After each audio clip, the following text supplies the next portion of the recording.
Something terrible has begun to awaken within our museum. A something unsatisfied by mere exhibition or human study, writhing with ancient evil and terrible purpose. An entity that must, at all cost, be prevented access to our world. It's likely I will be branded as one unhinged for what I am about to do. From my studies, I am convinced such dangers are not new to the human experience. The very fact that humanity survives to this day, I attribute to our forebears' success in resisting the tormented realities beyond our own. Regrettably, such is not easy study. Among the rarities I have been fortunate enough to uncover, one particular emblem seems significant. A symbol of purported resistive faculty and considerable power. They called it the Elder Sign.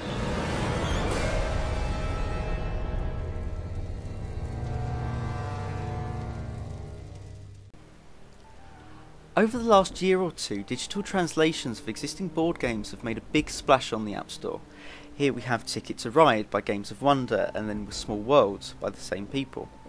And now, yet for all these big names that have jumped into the world of mobile gaming feet first, Fantasy Flight Games, arguably one of the biggest publishers of niche board games today, has remained relatively standoffish. With the exception of Hey, That's My Fish and a couple other of player-aided for print titles, they've remained completely absent from the App Store. That is, until now.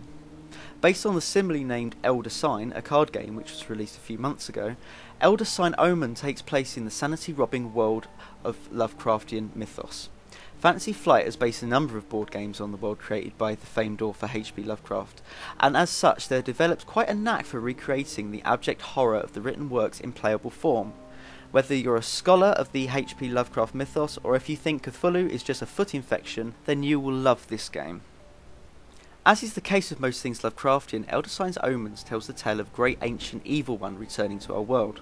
To do this, Azathoth, the creature in question, must collect 12 doom tokens to fully make his return and bring about the unholy terror that man can't even fathom.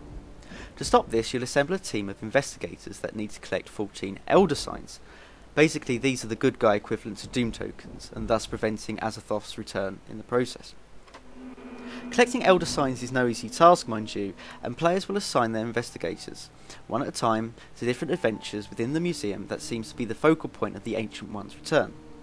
Each adventure is broken up into smaller events, and each of these events will have certain glyphs attached to them.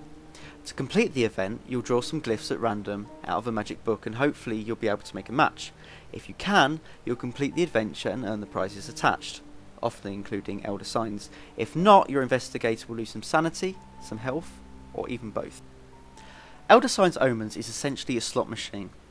It may be the most complicated, evil and brilliantly awesome slot machine ever invented, but it's a slot machine nonetheless.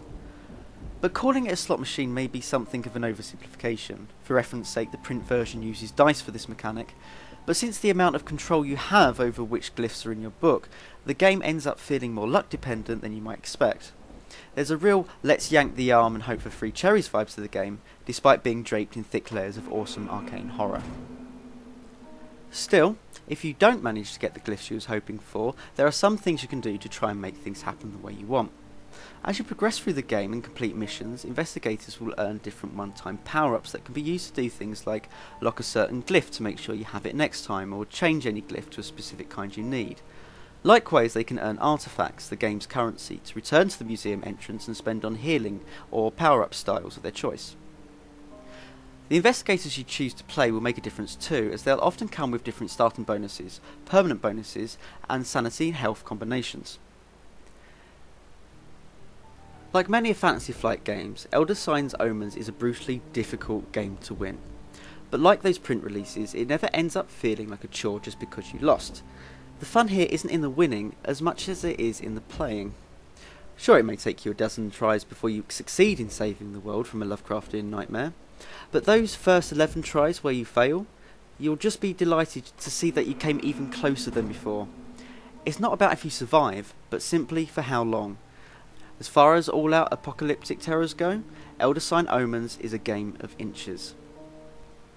The presentation here, like most Fantasy Flight productions, is beyond top notch. Gorgeous artwork drips from every corner of this game, and the soundtrack is delightfully unsettling. It may be a far lengthier experience than most mobile gamers will be used to in a single session, but after spending an hour in the world of Elder Signs Omens, you'll begin to wonder how the world could survive without you.